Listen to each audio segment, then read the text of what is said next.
ভাবুন তো, যদি হঠাৎ করে কোনো বিশাল গ্রহাণু সরাসরি পৃথিবীর দিকে ধেয়ে আসে, তখন আমরা আসলে কি করতে পারব? বেশিরভাগ মানুষের মাথায় প্রথমেই যে চিন্তাটা আসে তা হলো ওটার দিকে একটা ভীষণ শক্তিশালী মিসাইল ছুড়ে দেওয়া। মনে হয় এত বড় বিপদের সামনে এটাই বুঝি একমাত্র উপায়। কিন্তু বাস্তবটা ঠিক তার উল্টো। বিজ্ঞানীরা বলেন এই পদ্ধতি আমাদের বাঁচানোর বদলে বিপদ আরও কয়েক গুণ বাড়িয়ে দিতে পারে।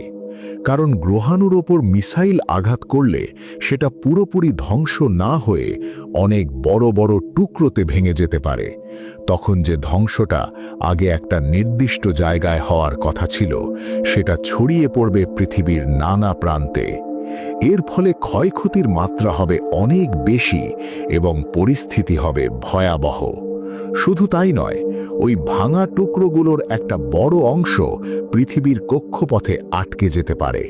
সেগুলো একে একে আমাদের স্যাটেলাইটের সঙ্গে ধাক্কা খাবে এবং ধ্বংস করে দেবে যোগাযোগ ব্যবস্থা, জিপিএস, আবহাওয়ার তথ্য, এমনকি ইন্টারনেটও।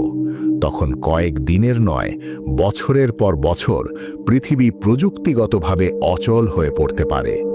এই কারণেই বিজ্ঞানীদের মতে আজকের দিনে যদি সত্যিই কোনো বিশাল গ্রহাণু পৃথিবীর দিকে আসে, তাহলে আমাদের হাতে কার্যকরভাবে কিছু করার মতো প্রস্তুত ব্যবস্থা নেই। তবে এখানেই গল্প শেষ নয়। বিজ্ঞানীরা ইতিমধ্যেই ভবিষ্যতের কথা ভেবে কাজ শুরু করেছেন। তারা এমন প্রযুক্তি নিয়ে গবেষণা করছেন যার মাধ্যমে গ্রহাণুকে ধ্বংস না করে অনেক আগেই তার গতিপথ সামান্য বদলে দেওয়া যাবে, যাতে সেটা পৃথিবীকে ছুঁয়েও না যায়।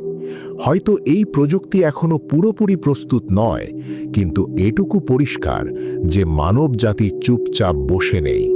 আমরা চেষ্টা করছি যেন ভবিষ্যতে এমন কোনো মহাজাগতিক বিপদের সামনে দাঁড়িয়ে অসহায় হয়ে না পড়তে হয়।